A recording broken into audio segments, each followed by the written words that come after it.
അതായത് ഞാൻ പറയാം, ഇപ്പൊ ഈ സമ്പലിലെ ഷാഹി മസ്ജിദിൽ ഞാൻ അഡ്വക്കേറ്റ് ഫൈസൽ ബാബു, ഷിബു മീരാൻ ഉൾപ്പെടെയുള്ള ആളത് തൊട്ടടുത്ത ദിവസം പോയിരുന്നു. യൂത്ത് ലീഗിന്റെ ദേശീയ ഭാരവാഹികൾ എന്ന നിലയ്ക്ക് ഞങ്ങൾ ആ പള്ളിയിൽ കയറി നമസ്കരിച്ചു, ഉത്തരവാദപ്പെട്ട ആളുകളുമായി കൂടിയാലോചന നടത്തി. അതിനുശേഷം ഈ സംഭവവുമായി ബന്ധപ്പെട്ട് കോടതിയിൽ കേസെത്തിയപ്പോൾ പോലീസ് പറഞ്ഞിട്ടുള്ള വാദം എന്താണെന്നറിയോ? റബ്ബർ ബുള്ളറ്റ് ഉപയോഗിച്ചിട്ടാണ് വെടിവെച്ചതെന്ന്. പോസ്റ്റ്മോർട്ടം റിപ്പോർട്ടും മറ്റു സംഗതികൾ പുറത്തു വന്നു. നേർക്ക് നേരെ ഷൂട്ട് ചെയ്തതാണ്. അവരെന്ത് തെറ്റാ ചെയ്തത്? ഏതെങ്കിലും ഹിന്ദുക്കളെ ഉപദ്രവിച്ചോ, ആരെങ്കിലും കല്ലെറിഞ്ഞോ, പോലീസിനെ ബുദ്ധിമുട്ടാക്കിയോ, സമൂഹത്തിൽ കുഴപ്പമുണ്ടാക്കിയോ? ഇല്ല. ആ പള്ളിയിൽ അനാവശ്യമായ സർവേ നടത്തി പിടിച്ചെടുക്കാൻ നോക്കിയപ്പോൾ സ്വാഭാവികമായും വിശ്വാസികൾ പ്രതിരോധിക്കൂലേ? എന്നിട്ട് നിങ്ങൾക്ക് യോഗി ആദിത്യനാഥ് ഭീകരനാണ് നിങ്ങൾക്ക് അഭിപ്രായമില്ല, അവിടുത്തെ ചർച്ചയെ വേണ്ട. എന്നാൽ രണ്ടാൾ ബംഗാളിൽ കൊല്ലപ്പെട്ടാൽ അത് കൊല്ലപ്പെടാൻ പാടില്ല. ആവർത്തിച്ച് പറയാണ്, നിങ്ങൾക്ക് വലിയ ചർച്ച. ഞാൻ സത്യസന്ധമായി പറയട്ടെ, ഈ ചാനൽ ഇപ്പൊ കേൾക്കുന്ന അല്ലെങ്കിൽ ഇനി യൂട്യൂബിലൊക്കെ കാണാൻ സാധ്യതയുള്ള RSSന്റെയും BJPയുടെ സുഹൃത്തുക്കളോട് റിക്വസ്റ്റ് ഉണ്ട്, ദയവായി ഇവർ പറയുന്ന മുഴുവൻ വിശ്വസിക്കരുത്. നിങ്ങൾ പിന്നെ ഹിന്ദുമത വിശ്വാസികളാണെങ്കിൽ, സനാതന ധർമ്മങ്ങളിലൊക്കെ മുറുകെ പിടിക്കുന്ന ആളുകളാണെങ്കിൽ അത് ഒരിക്കലും ഒരു മനുഷ്യനെ ഉപദ്രവിക്കാൻ പറഞ്ഞില്ലല്ലോ. ഹിന്ദുമതം അങ്ങനെയുള്ള മതമല്ലല്ലോ, നല്ല മതമല്ലേ? ഹിന്ദുമതമാവട്ടെ, ഇസ്ലാം ക്രിസ്തു മതമാവട്ടെ. അതുകൊണ്ട് ദയവ് ചെയ്തിട്ട് ഈ ജാതി ടൈറ്റിൽ കൊടുത്തിട്ട് ആളുകൾക്കിടയിൽ കുഴപ്പമുണ്ടാക്കാൻ നിൽക്കരുത്. ശ്രീ അനിൽ നമ്പ്യാരെ, നിങ്ങൾ മുതിർന്ന മാധ്യമപ്രവർത്തകനാണ്. BJPയുടെ ആശയങ്ങൾ, ആദർശങ്ങൾ, കേന്ദ്ര സർക്കാരിന്റെ നല്ല കാര്യങ്ങളൊക്കെ ഉണ്ടെങ്കിൽ പറഞ്ഞോളി, കുഴപ്പമില്ല. പക്ഷെ മനുഷ്യരെ തമ്മിൽ തെറ്റിക്കുന്ന ഏർപ്പാട്, ശ്രീ യുവരാജ് ഗോകുലിന്റെ തർക്കം 1000 പേരാണ് കൊല്ലപ്പെട്ടത്, 2000 പേരാണ് എന്നുള്ളത്. 1000 പേരാണ് ഇവർക്ക് കുഴപ്പമില്ല, 2000 ഉണ്ടെങ്കിലേ കുഴപ്പമില്ല. വഴിവെച്ചത് നിങ്ങളല്ലേ? അല്ല, ഞാൻ 3 പേർക്കും നിങ്ങൾ എനിക്ക് യുവരാജ് ഗോകുലിന്റെ നമ്പർ കൂടെ അയച്ചെന്നാ മതി. യുവരാജ് ഗോകുലിന്റെ നമ്പർ കൂടെ അയച്ചെന്നാ മതി. എന്റെ അടുത്തുള്ള ഡാറ്റ കൊടുത്തോളാം. അന്യ നമ്പർക്കും തരാം, ഞാൻ നിങ്ങൾക്ക് തരാം. നമ്മളുടെ അടുത്തുള്ള ഡാറ്റ നമ്മൾ പോയി ഓരോ ബോഡി എണ്ണി നോക്കാൻ പറ്റില്ല. അപ്പൊ അതുകൊണ്ട് വളരെ വിനീതമായി പറയാനുള്ളത്, നമ്മൾ സത്യസന്ധമായി എല്ലാ വിഷയങ്ങളും ഒരുപോലെ, നമ്മളെല്ലാവരും ഭാരതീയരാണല്ലോ, നമ്മൾ രാജ്യസ്നേഹികൾ കൂടിയല്ലേ. അപ്പൊ അതുകൊണ്ട് തന്നെ എല്ലാവരെയും ഒരുപോലെ കാണുക. അവിടെ ഒരു മതത്തിനെ തീവ്രവാദം ഒട്ടിക്കുക, ഒരു ചാപ്പിലൊട്ടിക്കുക, മറ്റു മതം എത്ര പേരെ കൊന്നാലും, അഖിലാഖിനെ കൊന്നു, ജുനൈദിനെ കൊന്നു, ആര്യൻ മിശ്രയെ കൊന്നു, ഗൗരി ലങ്കേഷിനെ കൊന്നു, പിന്നെ പൻസാരയെ കൊന്നു, ഹേമന്ത് പ്രശ്നമില്ല. ഗൗരി ലങ്കേഷ് ആരെ ശിക്ഷിച്ചു? അവസാനം അവരുടെ ഫാമിലിയിൽ നടന്ന തർക്കമായിരുന്നു.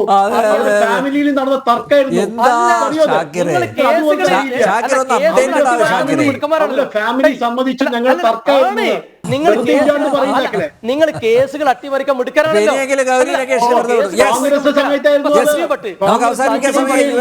കൊല്ലം മുമ്പുള്ള ഒരു കേസിൽ ഇപ്പൊ ജീവിതകാലം മുഴുവൻ ജയിലിൽ കിട്ടില്ലേ? നിങ്ങൾ ആള് നിരപരാധികൾ ജയിലിടല്ലേ? അയ്യോ, അവിടെ കോടതികൾക്ക് വേറെ പണിയൊന്നുമില്ല, വെറുതെ ഇരിക്കുകയാണല്ലോ.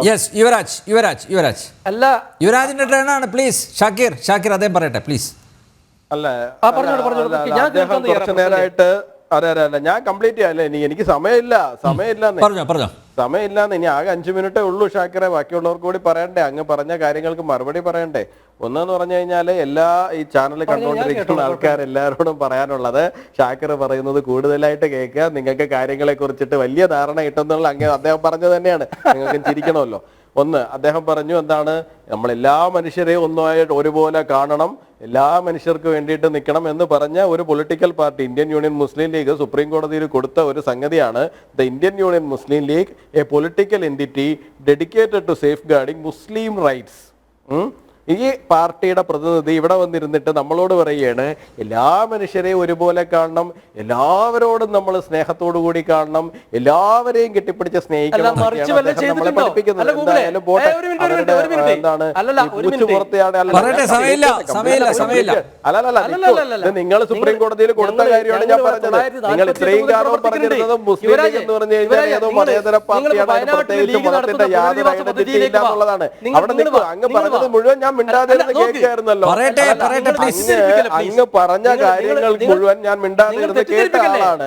അങ്ങ് അടങ്ങിയിരിക്കും, ഞാൻ ബാക്കി പറയട്ടെ.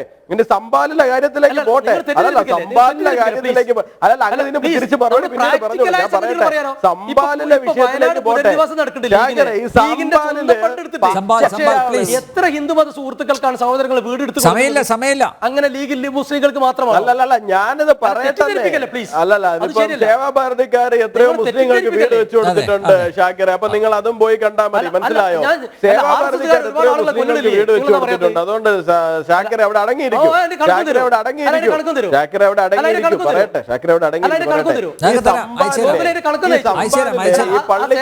വെടിവെച്ചതിൽ നിന്ന് അല്ല, ഈ സമ്പാലിലെ പള്ളിക്കകത്ത് നിന്ന് വെടിവെച്ച വിഷയത്തില് ആ കണക്ക് ഞാൻ ഷാക്കിറിന് അയച്ചു തരാം. ഷാക്കിർ എന്തായാലും നിങ്ങളുടെ വാട്സാപ്പ് ഗ്രൂപ്പിൽ വരുന്ന കോമഡികളൊക്കെ എനിക്ക് അയച്ചു തരും എന്നല്ലേ പറഞ്ഞിരിക്കുന്നത്. അപ്പൊ ഞാൻ ആ കണക്കുകൾ അങ്ങോട്ടും അയച്ചു തരാം. അവിടെ താങ്കൾ ഒന്ന് അടങ്ങും, ഞാൻ ഇത് ബാക്കി പറയട്ടെ. ഉണ്ടാക്കിയിട്ടുള്ള കേഡ്രിഡ്ജസ് കിട്ടിയിട്ടുണ്ട് എന്നുള്ള കാര്യം താങ്കൾക്ക് അറിയാമോ? അല്ലല്ല, ഇദ്ദേഹം വലിയ കഷ്ടമാണ്. സംഭാലിലെ അത് അങ്ങേക്ക് എന്താ ഈ വസ്തുതകൾ കേൾക്കുമ്പോ ഇത്രയും ഭയം?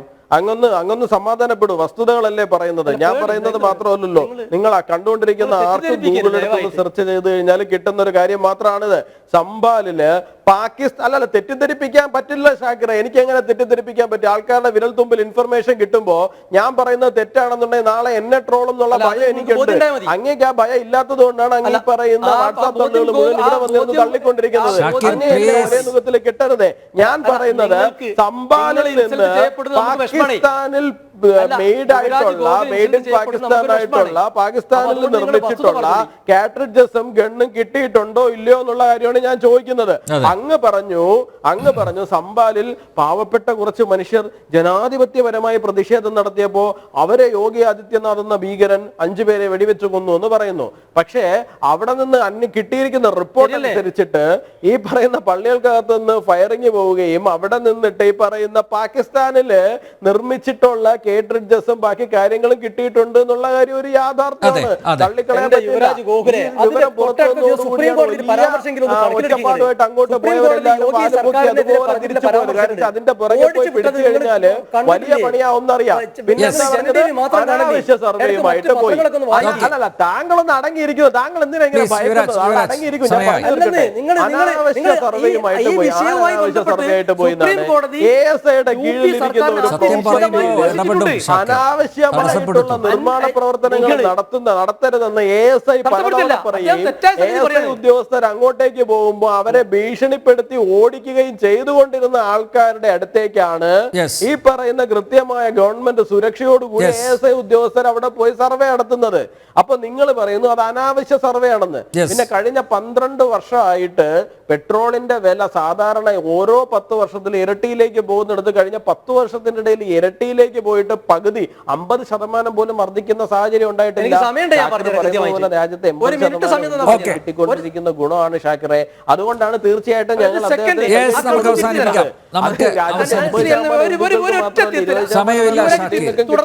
സമയമില്ല, ക്ഷമിക്കുക.